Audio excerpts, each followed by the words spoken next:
Berdiri diawali 1983, kemudian difungsikan tahun 1985. Kepala sekolah yang pertama Pak Mansurdin sebagai PLT kepala sekolah. Kemudian sampai sekarang saya kepala sekolah yang ke-10. Saya diangkat di sini di SK-kan tanggal 13 April 2017. Saat ini komite yang saat ini adalah Bapak Ade Indra. Jumlah siswa kita saat ini 260 orang dengan 11 ombel. Jadi ombel kita ada 11.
Kok selimut ya?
telah menentukan luas alas, luas selimut, luas permukaan dari kampung.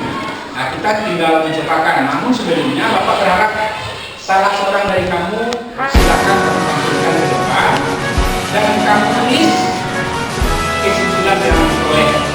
Nah, mana yang mau mengatakan hasil diskusinya? Nah, depan.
Fasilitas yang sekolah yang kita punyai, pertama kita punya ruang BK, gunanya untuk menyelesaikan masalah anak-anak yang punya masalah dalam pendidikan atau keluarganya. Pustaka, kemudian kita punya labor IPA, kemudian kita juga punya labor komputer, dan untuk beribadah kita kalau musola. Satu lagi kita punya ruangan UKS. Nah, ini yang sangat penting, yang sering setiap hari hampir ada saja yang memanfaatkannya anak-anak kita. Kemudian kegiatan-kegiatan yang dilakukan di sekolah kita, pertama yang saat ini di kurikulum TK 13 ini pramuka.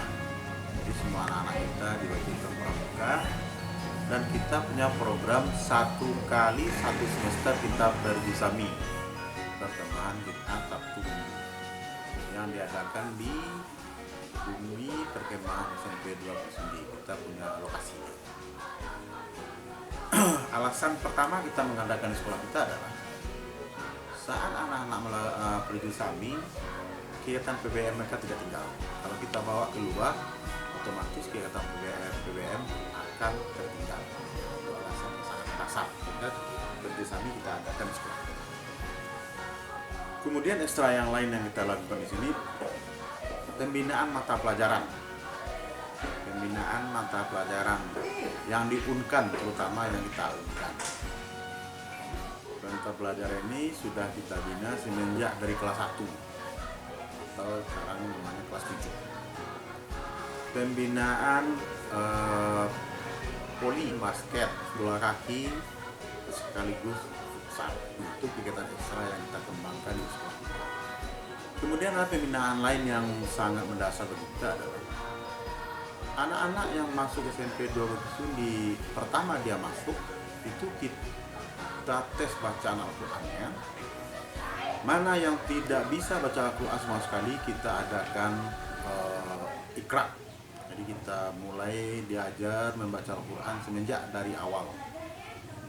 Dan selama ini alhamdulillah sampai dia kelas 9 bisa baca Al-Qur'an. Kemudian bagi anak-anak yang sudah bisa baca Al-Qur'an, kita namakan dia, mewajibkan kepada anak-anak kita itu untuk hafal Al-Qur'an 1 juz amma. Jadi anak-anak kita yang tamat di sini itu kita berharap 1 juz dia hafal, kalaupun tidak sampai 1 juz, tapi kurangnya tidak berapa. Selama ini pengalamannya seperti itu. Apa tujuannya? Tujuannya adalah supaya anak-anak kita ini memiliki kemampuan atau katakanlah modal yang cukup untuk beribadah kemudian hari. Untuk memfasilitasi itu, maka kita berusaha memperbaiki musola kita dengan baik, sebaik-baik mungkin, seindah mungkin. Nah, kemudian yang dari semenjak pembangunan yang dilakukan di SMP 9, kita coba lihat. Pertama kita lihat gerbang. Kita awali dari gerbang. Kenapa gerbang? Karena itulah awal pembangunan yang cukup mendasar di sekolah kita. Gerbang itu selesai bulan Juli 2006. Kemudian saya disekolahkan di sini 13 April 2017. Nah, pembangunan pertama yang saya lakukan di sekolah ini adalah membongkar parkiran motor yang ada di depan kantor. Karena waktu itu kantor kita dulu tertutup dari luar, parkiran motor yang atapnya cukup rendah. Itu kita bongkar bulan Juli. Langsung pada setelah dibongkar, saat itu juga kita buatkan parkiran mobil dan parkir motor khusus untuk guru di depan pustaka yang lama. Nah, di situ selesai bulan Juli itu juga. Nah, alhamdulillah selesai. Kemudian pada bulan Agustusnya, bekas parkiran motor yang lama di depan kantor kita buatkan jadi taman.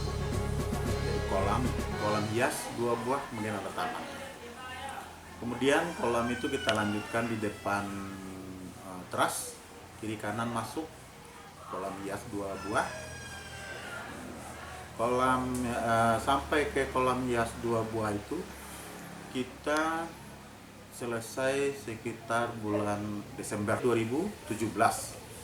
Januari 2018 kita merehab atau membentuk taman ke arah sebelah ke bawah kantor atau sebelah kiri kalau kita masuk, itu sekitar 1 bulan. Jadi sekitar bulan Maret selesai. Nah, selanjutnya mulai April 2018 kita merehab, membuat taman di belakang kantor, tempatnya di sebelah lapangan basket. Itu dimulai di April, lamanya pembangunan sekitar 3 bulan sampai selesai bulan Juni. Ya. Bulan Juni selesai. Kemudian 2018 itu juga pada bulan Agustus kita mulai mengarah ke musola. Langkah pertama kita musola, kita mengendam pinggir musola yang kita naikkan damnya sekitar 1 meter lebih. Kemudian langsung kita pasang slop untuk bersiap-siap mempelebar musola yang kita sebut dengan pelataran. Yang kita rencanakan waktu itu lantainya granit, tujuannya adalah supaya anak-anak kita itu bisa sholat 1 shift, karena sebelum itu kita sholatnya 2 shift.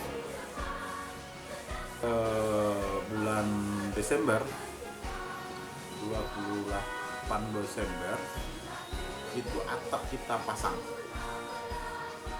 2018 atap kita pasang dalam untuk pelebaran musola ini.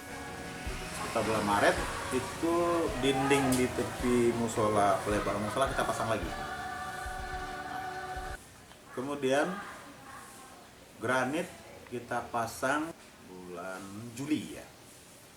Bulan Juli 2019. Jadi lantai musola kita sudah di granit.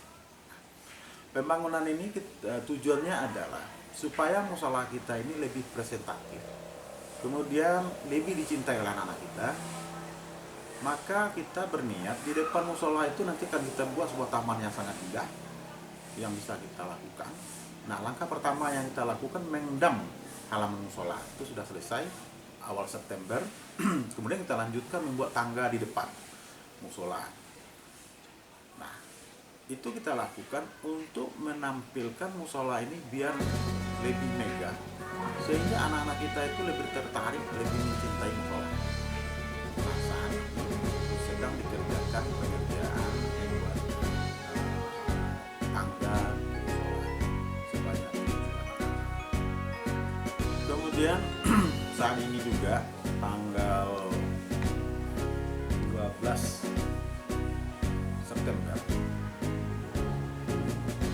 itu sudah bisa digunakan oleh seluruh siswa, guru, sholat berjemaah sekaligus.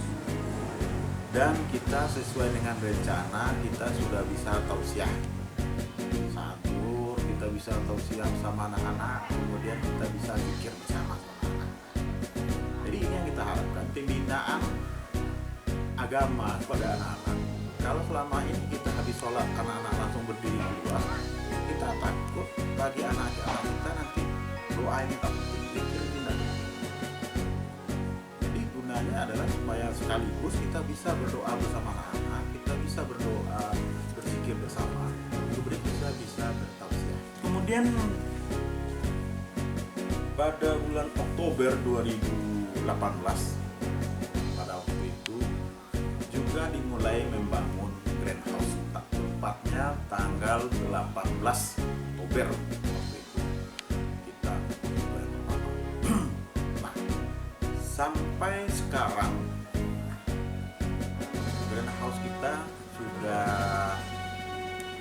kalau kita katakan 40% sudah selesai dalam kondisi saat ini, karena masih banyak dari rencana-rencana di Grand House yang belum terwujudkan. Konsep yang kita usung di Grand House adalah, pertama, Grand House itu sendiri gunanya adalah untuk pendidikan anak-anak kita. Di dalam itu kita bisa banyak kegiatan mencangkok, pembibitan, kemudian dan lain-lain. Kemudian pada Grand House itu, supaya anak-anak kita juga menarik dia ke sana, maka di situ kita buatkan taman. Jadi bisa di situ jadi taman yang indah. Itu yang sedang kita wujudkan. Kemudian di Grand House itu juga kita buatkan tempat anak-anak berkumpul, tempat dia nongkrong-nongkrong untuk bersosialisasi. Jadi 3 konsep kita usung menjadi satu. Nah, itu yang kita sebut dengan Grand House kita. Kemudian sekitar bulan Agustus kemarin, tepatnya tanggal 21 Agustus, kita sudah mulai memperbaiki halaman depan dari pustaka, karena pustaka kita perkarangannya sangat tidak visitatif. Rencananya di pustaka kita itu nanti akan kita buatkan pula sebuah taman yang indah. Kemudian di situ akan kita buatkan semacam pondok-pondok baca di luar, agak 2 buah. Nah, itu yang sedang kita kerjakan saat ini. Jadi saat ini kita sedang mengerjakan 3 sekaligus. Grand House kita langsung jalan, kemudian pembangunan musala kita juga sedang langsung jalan, kemudian perbaikan membuat taman, lebih tepat kita sebut taman, membuat taman di depan pustaka. Kita berharap dengan adanya taman di depan pustaka, kemudian ada pondok baca di luar, kita berharap pustaka ini bagi anak-anak kita juga bisa tempat bermain, kemudian sekaligus belajar. Jadi mereka bisa pinjam buku dalam pustaka, baca di luar. Kadang anak-anak lebih suka di luar nongkrong. Dari semua keseluruhan yang kita buat tadi, satu konsep yang kita usung, yang kita buat semuanya kita jadikan satu, maka konsep yang akan kita ciptakan untuk SMP Dorogi Sundi adalah sekolah di dalam taman. Jadi kita berharap untuk 1 tahun atau 2 tahun ke depan SMP Dorogi Sundi ini berada di dalam taman. Di SMP Dorogi Sundi ini semenjak dari awal kita sudah berusaha memacu prestasi. Kita sudah 3 tahun berturut-turut menjadi juara Olimpiade Matematika di Kota. Di tahun 2017 itu kita juga berhasil memasukkan anak kita di LPUN, lomba mata pelajaran diikutkan di Singkarak, tingkatnya Sumbar. Kita masuk 50 besar 2 orang. Tahun 2018 anak kita di situ masuk ke 50 besar itu juga 2 orang.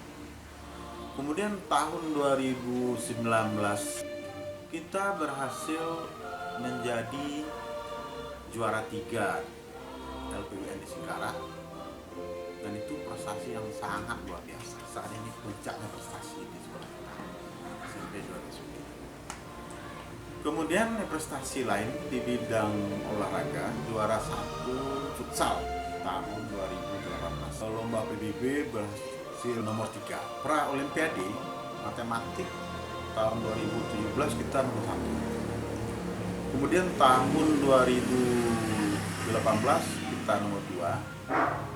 Tahun 2019 kita kembali nomor 1. Moto SMP 2 Bukit Sumi adalah Jaya Berjaya. Jaya Berjaya itu panjangnya janji saya belajar dan berkarya. Jadi dalam Jaya Berjaya itu mengandung semangat belajar yang semaksimal mungkin, kemudian berbuat semaksimal mungkin.